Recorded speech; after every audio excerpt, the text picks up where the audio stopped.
ওয়া আলা আলিহি ওয়া আসহাবিহি আজমাইন।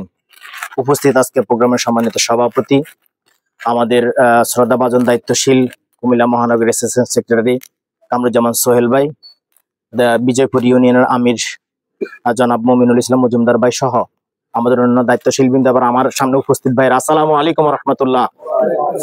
আপনারা সবাই ভালো আছেন? আমরা সর্বপ্রথম আল্লাহর শুকরিয়া আদায় করছি, আলহামদুলিল্লাহ।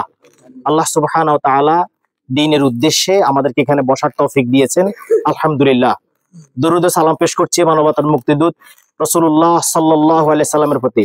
সবাই সাল্লাল্লাহু আলাইহি সাল্লাম বলেন।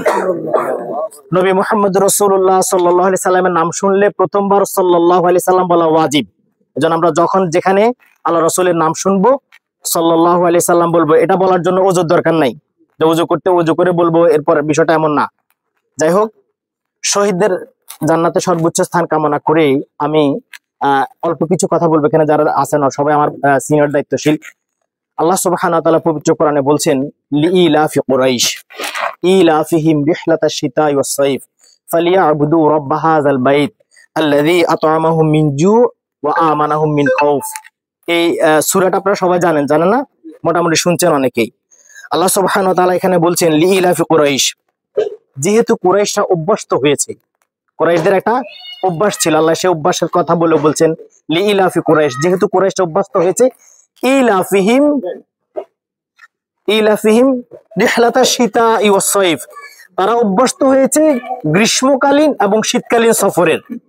অর্থাৎ কুরাইশরা শীতকালে যেমন সফর করতে পারতো, তেমনি ভাবে গ্রীষ্মকালেও গরম এবং ঠান্ডা উভয় সময় তারা সফর করতে পারতো বিভিন্ন জায়গায়। এটা তাদের অভ্যাস হয়ে গেছে।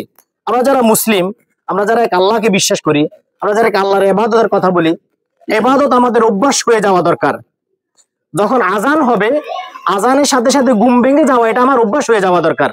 আল্লাহ কুরাইশদের এই অভ্যাসের প্রশংসা করছে যে তাদের অভ্যাস ইলাফিহিম রিহলাতাশ শিতাই ওয়াস সাইফ, তারা শীতকালীন সফর এবং গ্রীষ্মকালীন সফরে তারা কি অভ্যস্ত। শীতের কনকনে শীত তাদের এই অভ্যাসকে কি করতে পারে না, ব্যতিক্রম ঘটাতে পারে না। আবার গরমের উত্তপ্ত গরম তাদের অভ্যাসের মধ্যে কি করে না, কোনো ধরনের বাটা পড়ে না। অভ্যস্ত শীত এবং গ্রীষ্মকালীন সফরে তারা কি অভ্যস্ত। ইলাফিহিম রিহলাতাশ শিতাই ওয়াস সাইফ ফালিয়াবুদু রাব্ব হাযাল বাইত, এই অভ্যাসের কথা বলে আল্লাহ বলছেন, সুতরাং তাদের এই ঘরের রবের ইবাদত করা উচিত। ফালিয়াবুদু রাব্ব হাযাল বাইত, হাযাল বাইত মানে এটা যেহেতু কোরআনটা মক্কায় নাজিল হয়েছে, কোথায়? মক্কায়, কুরাইশদেরকে উদ্দেশ্য করে। সেজন্য আল্লাহ বলছেন এই ঘর অর্থাৎ কাবা ঘরের রবের ইবাদত করা উচিত। এরপরের কথাটা খুব ইন্টারেস্টিং যে আপনি কেন রবের ইবাদত করবেন। ফালিয়াবুদু রাব্ব হাযাল বাইত, তারপরে আল্লাহ বলছেন আল্লাযী আত'আমাহুম মিন জু', কারণ আপনি রবের ইবাদত করবেন এজন্য যে আপনি যখন ক্ষুধার্ত ছিলেন আল্লাহ তখন আপনাকে কি দিয়েছে? খাবার দিয়েছে। আপনি যখন ক্ষুধার্ত ছিলেন আল্লাহ তখন আপনাকে খাবার দিয়েছে। আপনার মুখে এক লোকমা খাবার দেওয়ার জন্য আল্লাহ সুবহানাহু ওয়া তাআলা পুরো পৃথিবীকে ব্যবহার করছে। পুরো পৃথিবী ব্যবহৃত হয়ে আপনার মুখে এক লোকমা খাবার ঢুকছে, আপনি বুঝতে পারছেন না। দেখুন, আপনি যে ধান ফলাইছেন ঘরের জমিনের মধ্যে, এরা ফালানোর জন্য কি করতে হয়েছে? চাষ দিতে হয়েছে না? চাষ দিয়েছেন কি দি? মেশিন দি। মেশিন বানাইছে কে? জাপান। এই মেশিন বানানোর জন্য যে কাঁচামাল দরকার, লোহা, এটা কোত্থেকে আনছে? ইউক্রেন থেকে। এভাবে করে পুরো পৃথিবীকে ব্যবহার করছে এক লোকমা খাবার খাওয়ানোর জন্য আল্লাহ আপনাকে।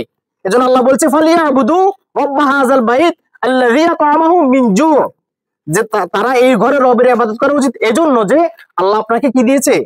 তারা যখন ক্ষুধার্ত ছিল আল্লাহ তখন তাদেরকে কি দিয়েছে? খাবার দিয়েছে। এরপর এটা আমাদের সাথে মিলে যাবে। এরপর আল্লাহ কি বলছে? আল্লাযী আত'আমাহুম মিন জু' ওয়া আমানাহুম মিন খাউফ, যখন তারা ভীত ছিল তখন আল্লাহ তাদেরকে কি দিয়েছে? নিরাপত্তা দিয়েছে। এই যে আজকে আমরা এখানে বসছি, বাংলাদেশ জামাত ইসলামের আমাদের কুমিল্লা ৬ আসনের প্রার্থী কাজীদ্বীন মোহাম্মদ ভাইয়ের নির্বাচনী প্রচারণের উদ্দেশ্যে এই যে আজকে এখানে বসছি, এই পরিবেশ কে করে দিয়েছে বলুন তো? এক আল্লাহ সুবহানাহু ওয়া তাআলা। আমরা এই পরিবেশে বসার আমাদের কোনো সুযোগ ছিল না, আমাদের ভয় ছিল, জীবনের নিরাপত্তা ছিল না। জামাত ইসলামের লোকজনকে মেরে ফেলা এটা জায়েজ ছিল। সকল মিডিয়া এটা এমন ভাবে প্রচার করতে যেন কোনো ব্যাপারই ছিল না বিষয়গুলো। তাহলে এই যে নিরাপত্তা আল্লাহ আমাদেরকে দিয়েছে, কে দিয়েছে? তো সেই রবের ইবাদত করা উচিত কিনা? উচিত। সে রবের শুকরিয়া আদায় করা উচিত। এখন ইবাদতটা আমরা কিভাবে করব?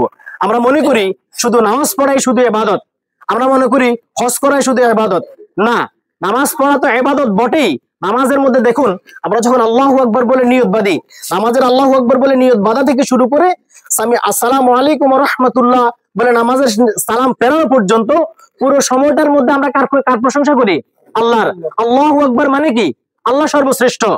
তারপরে সুবহানাকাল্লাহুম্মা বিহামদিকা ওয়া তাবারাকা ইসমুকা ওয়া তাআলা জাদ্দুকা ওয়া লা ইলাহা গায়রুক, আল্লাহ তুমি পবিত্র, তুমি ছাড়া কোনো মাবুদ নেই, তোমার নাম বরকতময়, তোমার মহিমা সর্বোচ্চ, তুমি ছাড়া কোনো মাবুদ নেই। এভাবে আল্লাহর প্রশংসা করে শুরু করছি। এরপর আসসালামু আলাইকুম ওয়া রাহমাতুল্লাহ, তোমাদের উপর আল্লাহ শান্তি বর্ষিত হোক, আল্লাহ তোমাদের উপর কি করুক? শান্তি বর্ষণ করুক। সেখানে আমরা আল্লাহর কথা বলছি। অর্থাৎ পুরো নামাজটা আমাদেরকে ইবাদতের ট্রেনিং শিখাচ্ছে যে সারাক্ষণ কিভাবে ইবাদত করা যায়। এজন্য এই যে আপনার সামনে নির্বাচন আসছে, আপনি ভোট দিবেন, আপনি মনে করেন যে আমাকে কেউ একজন বললো আমি একটা ভোট দিয়ে দেবো, এটাকে আপনারা কি ইবাদত হিসেবে মনে করেন না। অথচ আমাদের বাঙালিরা এটাকে খুব একটা কি করে না, ইবাদত হিসেবে মনে করে না। প্রিয় ভাইয়েরা আমার, মনে রাখবেন, বিশ্বাস করবেন, আপনার জীবনের প্রত্যেকটি মুহূর্ত, আপনার জীবনের প্রত্যেকটি অ্যাক্টিভিটিস আপনার আল্লাহ এগুলা কি করছেন? রেকর্ড করছেন। এগুলো আল্লাহর কাছে আপনাকে কি করতে হবে? হিসাব দিতে হবে। কিয়ামতের ময়দানে আল্লাহ সুবহানাহু ওয়া তাআলা আপনাকে বলবেন, ইকরা কিতাবাকা কাফা বিনাফসিকা আল-ইয়াওমা আলাইকা হাসিবা, পড়ো তোমার আমলনামা, আজকে তোমার হিসাব করার জন্য তুমি নিজে যথেষ্ট। আপনি সে আমলনামা দেখে কি বলবেন? আল্লাহ সেটাও করছে। আপনি বলবেন মালি হাযাল কিতাব লা ইউগাদিরু সগীরাতান ওয়ালা কাবীরাতান ইল্লা আহসাহা, এই কি আশ্চর্য ধরনের বই, আমি যত ছোট ছোট কথা বলছি সেটাও লেখা আছে, যত বড় কথা বলছি সেটাও লেখা আছে।